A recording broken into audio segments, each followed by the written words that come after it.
اچھا ایک سوال ہے، اور کیا وہ شخص شاعری کر سکتا ہے جسے کسی سے عشق نہ ہوا ہو؟ بالکل کر سکتا ہے، جسے ہزار لوگوں سے بھی عشق ہوا ہے وہ بھی کر سکتا ہے، عشق کی پابندی تھوڑی ہے ظاہری۔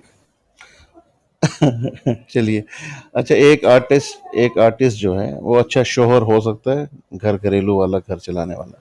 یار یہ ایک اہم بات ہے۔ اب ہمارے ہاں جو ادھر سب سے بڑا میرے خیال سے اگر شیخ صدیق یہاں موجود ہیں، بلکہ موجود ہے، لاسٹ ٹائم ان سے بات ہو رہی تھی کہ ہمارے یہاں ایک معاملہ چلا، سارا شگفتہ۔ اچھا دیکھیں، پتہ کیا، اگر ایک وہ جس کے حصے میں آتا ہے، جس عورت کے حصے میں آتا ہے، اگر وہ عورت شاعرہ نہیں ہے نا تو پھر چل سکتا ہے معاملہ، ٹھیک ہے، اور اس کی اچھا، ہمارے پاس مثالیں بہت زیادہ ہیں، کیونکہ وہ ہاں، شاعر اتنا بڑا آدمی ہوتا ہے کہ وہ ایک عورت کو قائل کر سکے میں نے ایسے رہنا۔ اگر وہ ایک ایسے عورت کے حصے میں آتا ہے جو خود بھی شاعر ہو تو وہاں ظاہر ہے پرابلم ہونا شروع ہو جاتے ہیں۔ یہی تو وجہ ہے کہ آج تک وہ جس کی میں ذکر کر رہا تھا نا، صدیق شاہ سے بات ہو رہی تھی، وہ سارا شگفتہ کا اور انور جوید صاحب کا، احمد جاوید صاحب کا جو معاملہ شروع سے چلتا آ رہا ہے کہ انہوں نے آنکھیں کے دیباچے میں ایک اتنی بڑی بات کر دی ہے کہ آج تک ہمارے شاعر اس پہ تحقیق کرتے ہوئے تھک گئے ہیں کہ کیا بات سچ تھی کیا بات جھوٹ تھی۔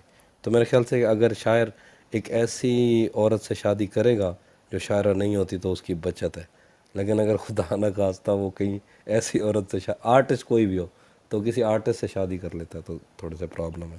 کیونکہ مجھے یہ تجربہ نہیں ہے کہ ایک شاعر کسی پینٹر سے یا موسیقار سے شادی کرتا ہے تو وہ کیسا رہتا ہے۔ اچھا ایک سوال ہے کہ ایک شاعر ہیلدی لائف سٹائل فالو کیوں نہیں کرتا؟ وقت پر اٹھنا، سونا، آفس جانا اور یہ باتیں، اور خیر یہ کر وہی نہیں بات ہے، سکتا، رات کر کو نہیں سکتا، 4 بجے رومانٹسزم تک تہذیب بھائی آپ اور میں رات کو 4 بجے تک بات کر رہے تھے، کبھی نہیں کر تو یہ سکتا۔ کیا ہے؟ یہ ترتیب جو نہیں ہے شاعر کی، یہ جو بے ترتیبی ہے وہ کبھی آئے کریٹو گی بھی رائٹر نہیں کے سر، ساتھ۔ وہ سر اس کا یہ مسئلہ نہیں ہے نا کہ وہ اٹھ کے بال بنا کے یہ دیکھے میں کیسا لگ رہا ہوں۔ شاعر تو ایسے ہوتے ہیں، جو میں کہتا ہوں کہ جو میں آج تک جس بات کی بات کر رہا تھا نا، جس پہ ہم نے رومانٹسزم پہ بات کی، تو یہی سب سے بڑا جو ہے وہ یہ سب سے بڑی بات ہے اور سب سے بڑا جواز ہے کہ رومانٹسزم کا یا رومانویت کا اس It's لیے آج 11:10 تک یہ p.m. ضرورت ہے کہ شاعر ایسا ہی ہوتا ہے، وہ حقیقت سے فرار چاہتا ہے، وہ وہ کبھی بھی ان چیزوں کو تسلیم نہیں کر سکتا۔ ظاہر ہے ایک خاص، میں نے پہلے بھی کہا، ایک نقطہ نظر موجود ہے جو ان چیزوں کو فالو کرتا ہے، لیکن شاعر کی یہ ذمہ داری نہیں ہے، اخلاقی ذمہ داریاں نہیں ہوتی شاعر پہ۔ آخری ایک دو سوال ہیں بس، اس کے بعد سلسلہ ختم۔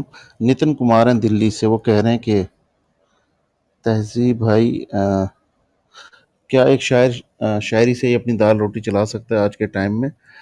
کیا کوئی دوسرا کام دام بھی اسے پکڑ لینا چاہیے؟ تہذیب بھائی کا پر مشاعرہ فی مشاعرہ کیا ریٹ ہے؟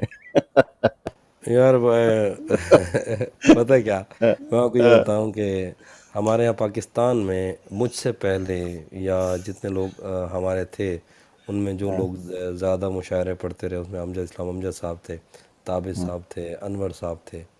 تو ہم نے کبھی نہیں سوچا تھا کہ ہمارے یہاں پاکستان کے اندر ایک شاعر اگر ایک ایسا مشہور شاعر ہو جاتا ہے، یا کامیاب شاعر کو، مشہور شاعر، کچھ بھی جس کو عوام سننا چاہتی ہے، تو اگر وہ شاعر بن جائے گا تو اس سے روزی روٹی چلا سکتا ہے۔ نہیں تو ہم نے نہیں سوچا تھا کہ ایسا ہو سکتا ہے، ٹھیک ہے۔ اور دوسری وجہ کہ انڈیا کے اندر ایسا تھا کہ انڈیا کے اندر اگر کوئی ایک شاعر کامیاب شاعر یا ایک مشہور شاعر بن جاتا ہے، حالانکہ یہ دونوں الگ چیزیں، تو وہ اپنا گھر چلا سکتا ہے۔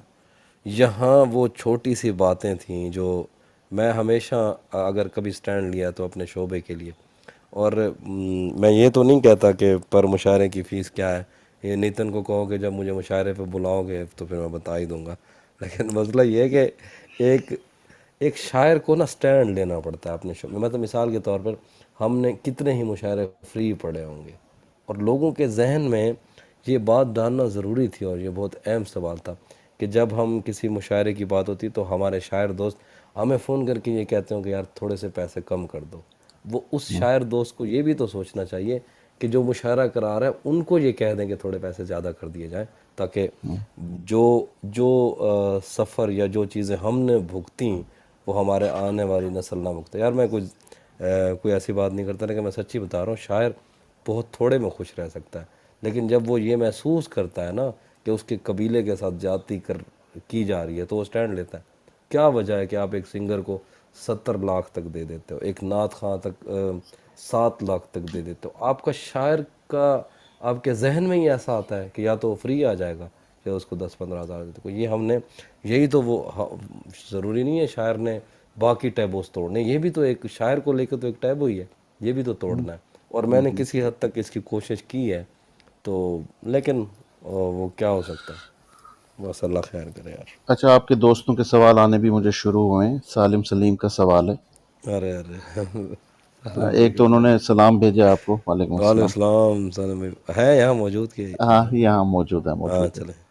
بہت عمدہ پروگرام چل رہا ہے لیاقت بھائی. اور اس کے بعد لکھتے ہیں, کیا تہذیب کے لیے ایک چیلنج نہیں ہے کہ جس مقبولیت کے معیار پہ وہ اس وقت ہے اسے برقرار رکھے؟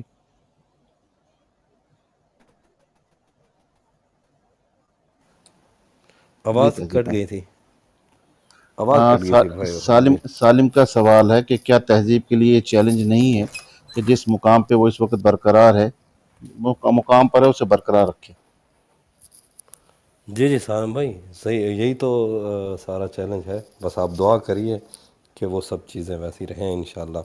وہ بہت عمدہ بات ہے, آپ جتنے بھی لوگ ہیں اس بات کو سمجھتے ہیں کہ جب ہم اس معیار سے سوچیں گے گرنے کا تو یہی ایک بات ہے جو ہمیں وہاں تک رکھ سکتی ہے, وہ یہ کہ ہم نے نیچے نہیں آنا. تو بس آپ دوستوں کی دعائیں رہیں گے سالم بھائی, تو انشاءاللہ ہم آپ لوگوں سے, آپ جیسے دوستوں سے مکالمہ ہوتا رہے گا تو ہمیں آپ نیچے نہیں جانے دیں گے, تو ہم اس سارے سلسلے کو برقرار رکھیں گے انشاءاللہ.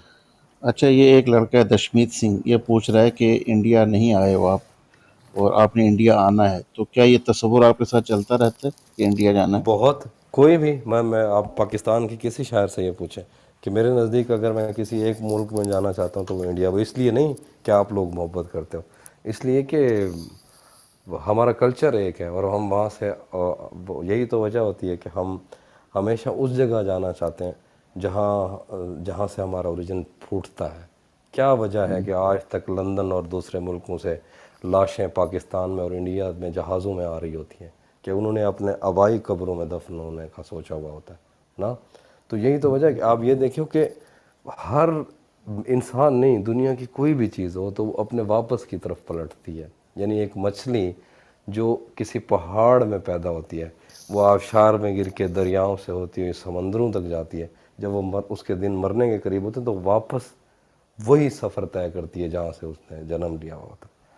تو ظاہر ہے ہم یہ کیسے بھول سکتے ہیں کہ ہم ہیں کہاں سے.